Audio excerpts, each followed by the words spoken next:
Estamos começando mais um Papo Direto e eu te convido para acompanhar a nossa conversa. Hoje com a nutricionista Tainá Miranda Destro e com a chefe do setor de alimentação da Prefeitura de Paranaguá, Rosane da Cruz.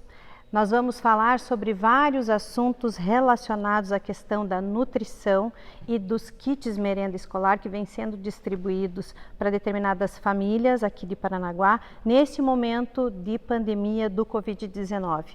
Várias medidas foram tomadas, são vários os questionamentos que as pessoas vivem nesse momento, as dúvidas são grandes, o que se alimentar, como se alimentar nesse momento de pandemia? Tem diferença? É diferente de como você deveria se alimentar antes? Por quê?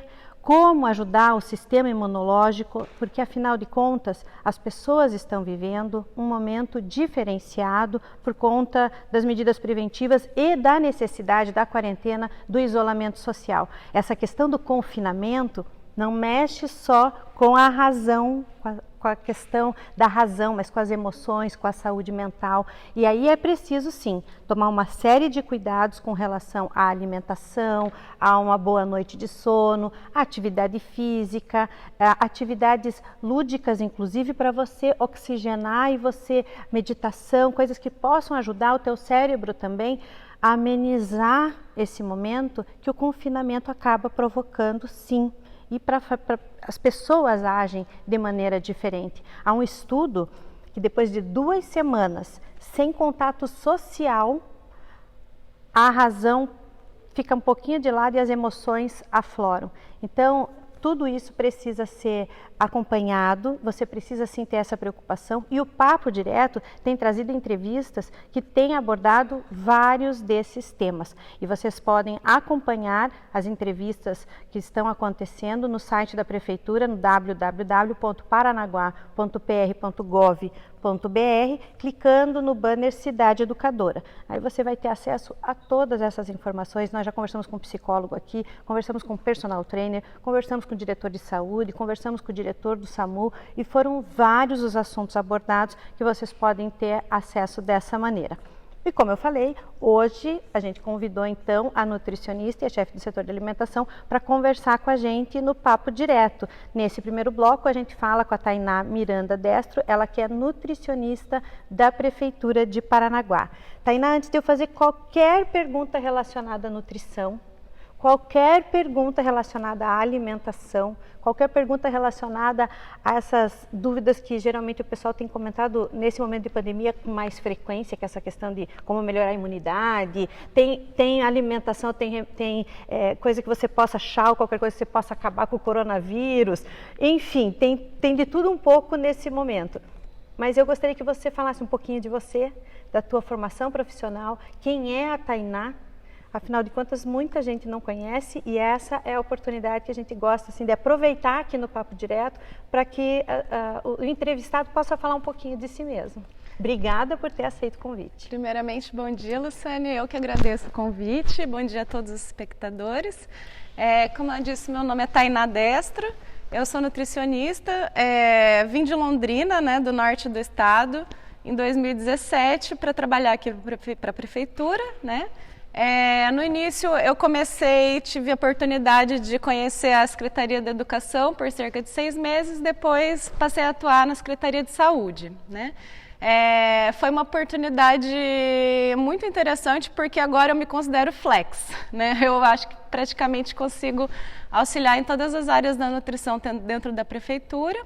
E depois da pandemia agora tive essa oportunidade de retornar esse apoio na Secretaria de Educação com a merenda das crianças, né? Me diga, a nutrição sempre foi algo que você pensou em fazer como curso, como formação profissional? Sempre gostei muito de nutrição e não me arrependo nem um pouco. Eu acho que é o caminho mesmo que eu deveria ter tomado. Eu tive a oportunidade, o privilégio também de aprofundar a minha formação através do mestrado em Ciência e Tecnologia de Alimentos na Universidade Estadual de Londrina. Dentro da minha pesquisa, eu também tive a oportunidade de aprofundar na questão dos orgânicos, Para quem não conhece, eu pesquisei um produto que se chama kefir de água, né? Existe um produto que geralmente as pessoas conhecem mais como os bichinhos, né? É uma coisa que você não encontra nos mercados, mas as pessoas elas vão doando as mudinhas umas para as outras, né? Então, o vizinho vai passando para o outro, um amigo vai passando para o outro, né? E no caso, por que de açúcar? Porque existe também o de leite, né? Então, tem o bichinho do leite. No caso, eu pesquisei um que cresce na água com açúcar mascavo, né? Então, por que a gente entrou nessa questão dos orgânicos? Eu pesquisei a fermentação desse produto através do açúcar mascavo convencional, né, que seria o que a maior parte dos produtores usa, né, ou o do orgânico, que a diferença é o trato no campo, né, ou seja, ele não usa agrotóxico, tem uma série de leis também, de regulamentos que determina se o alimento é orgânico ou não, né, tem a questão social também, né, por exemplo, não adianta nada você não usar um veneno na sua propriedade e você bater na sua esposa, por exemplo, né, então o orgânico ele considera tudo isso, né, não pode ter transgênicos, não pode ter uma radiação aplicada nesses alimentos, né? E além disso, eu também aprofundei mais ainda fermentando esse produto com um produto típico brasileiro que é a jabuticaba, né? Então, eu escolhi a jabuticaba por ser um fruto também típico brasileiro e que tem também propriedades terapêuticas muito fortes, né? Ele tem, dentro dos alimentos, a gente considera bastante os nutrientes, né, que seriam os macronutrientes, os carboidratos, proteínas e lipídios, e também os micronutrientes, né, que seriam basicamente as vitaminas e minerais, e além disso a gente tem outras substâncias que não são nutritivas, mas também têm ação na nossa saúde, né? Então, por exemplo, a jabuticaba ela tem um pigmento, certo? Que é através dos antioxidantes que dão esse pigmento também vão trazer benefícios para a nossa saúde. Então, eu testei o kefir com e sem a jabuticaba, né? Nisso, a gente também entra no mérito dos probióticos, né? Então, outras substâncias que a gente tem também nos alimentos podem vir através dos micro-organismos, né? Então, no kefir, a gente tem leveduras, tem bactérias que vão ser muito benéficas para o nosso intestino, né? Então, ela também tem essa ação de probiótico, né? Probiótico seria um alimento que vai favorecer a vida, né? Então, vamos dizer que um antibiótico ele vai querer matar aqueles micro-organismos que estão te fazendo mal, mas muitas vezes a gente precisa também pensar em equilibrar os micro-organismos vivos, né? A gente tem mais células de micro-organismo no nosso corpo do que as células do próprio corpo, né? Então, os probióticos seriam esses micro-organismos vivos que trariam esses benefícios para a gente. A questão do kefir, com certeza muitas mulheres já ouviram falar, já viram, já ganharam uma mudinha. Eu digo mais mulheres porque houve aí digamos, uma disseminação da informação com relação ao kefir para a questão, provavelmente porque está ligada à questão do intestino, mas para emagrecimento. Então, o pessoal correu um pouco atrás. Eu ouvi falar dessa maneira, mas os benefícios vão muito além, né, Tainá? Sim, ele pode ser usado no suco verde, que também muitas pessoas que estão buscando perder peso usam, por exemplo, né?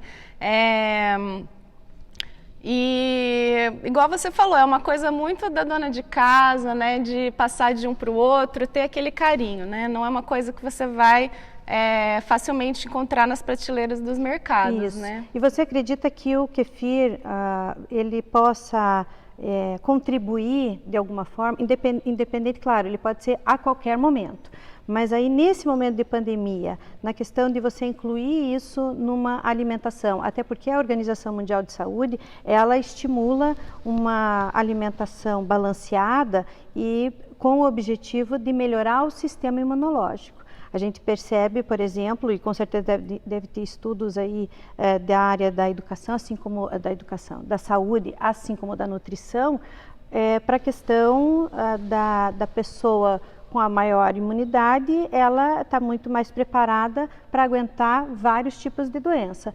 Inclusive, e por isso agora essa enfatização toda, com relação ao coronavírus.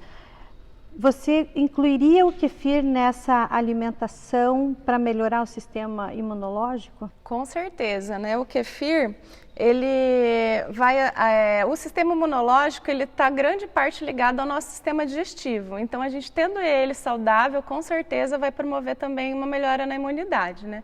No caso do kefir, por exemplo, na minha pesquisa, eu descobri que usando o açúcar mascavo, você consegue equilibrar um pouco melhor o sistema do cobre, por exemplo, que você precisa também para ter o sistema todo dos açúcares, né, da insulina, do pâncreas funcionando bem também. Então, quem tem essa tendência também a ter uma intolerância reduzida à insulina, já ter uma diabetes, também pode estar fazendo uso desses produtos, porque apesar dele inicialmente ter o açúcar, os micro-organismos vão fermentar uma boa parte deles. Então, como você consome produto fermentado, ele já tem uma quantidade muito reduzida de açúcar, né? Então, você não vai estar consumindo o açúcar propriamente dito, né? O kefir, no caso, ele é possível você fazendo uma segunda fermentação, que é o que eu fiz com a jabuticaba no caso do meu trabalho, né? Então, se você tiver uma garrafa que aguenta pressão, e como ele fermenta, ele naturalmente ele faz um gás carbônico, diferente desse que tem nos refrigerantes, que é artificial, né? Injetado ali no produto. Então, você pode fazer, eu digo que é como se fosse um refrigerante saudável, né? Então, é aí que você pode adicionar sabores, suco de uva, né? Vai daí da imaginação das pessoas, né? Originalmente, né? Porque é um produto muito antigo, não se sabe ao certo a origem, mas vem de muitos anos. Algumas pessoas acham que vem da região da Rússia, do Cáucaso, enfim. Originalmente eles usavam limão, gengibre, figo, secos, né? Então você pode usar outros produtos para estar também melhorando a palatabilidade mesmo, né? O sabor desse produto. Com relação, eu vou tentar aqui até depois a gente pegar esse passo a passo para trabalhar com o kefir e fazer isso. Ah, ótimo. Para que a gente possa incluir, quem sabe, até numa matéria. Uma demonstração. Isso, que seria bem bacana. Mas falar do kefir é uma parte, né, da alimentação. Você enfatizou, porque de repente foi alvo do teu estudo, para poder até, com certeza você tem muito mais bagagem, know-how aí nessa área para poder explicar para o pessoal a importância de se utilizar isso no dia a dia. Mas aí eu te pergunto, para aproveitar aqui com relação à questão da alimentação, quais os outros alimentos que a gente pode incluir na alimentação no dia a dia para melhorar o nosso sistema imunológico? E eu te pergunto mais uma coisa, tem alimento que é melhor você evitar para criança, que só, entendeu? Só para ou não? É uma questão que pode ser para toda a família, independente da idade. Claro, o bebê, essas coisas é algo à parte. Eu digo já para a criança que já está se alimentando, que já está acostumado com arroz, com feijão, com carne, com uma verdura, com legumes. Os alimentos que a gente, como pais, de repente precisa garantir quando vai no mercado, quando vai no supermercado, ter sempre em casa. Certo. Quais você indica? É uma ótima pergunta. Então, primeiro vamos comentar um pouquinho sobre as fases de vida, certo? Então, realmente, a gente sabe que a Organização Mundial de Saúde recomenda, quando possível, até os 6 meses, não precisa de mais nada além do leite materno. Isso. Então, a partir daí, a gente começa com a introdução alimentar, né? Geralmente, até 1 ano de idade, a alimentação da criança já deve ser bem próxima da alimentação da família, certo? Então, o que vai mudando é a consistência, no primeiro momento um pouquinho mais amassado, né? Evitar de bater muito o liquidificador, coar, né? Evitar de oferecer tudo muito junto ali, numa sopa, tudo muito misturado, né? Para a criança ir aprendendo as cores, os sabores, as texturas, né? Lembrar das cores são muito importantes, porque geralmente cada cor está também mais associada a um certo nutriente, né? Então, ter uma variedade, esse é o segredo, você ter a variedade, a quantidade certa de cada grupo de alimento, né?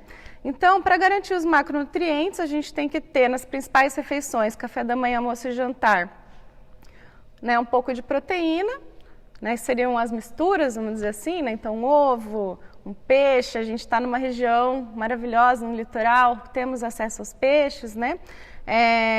Pode ser uma carne vermelha ali, não muitas vezes por semana, né?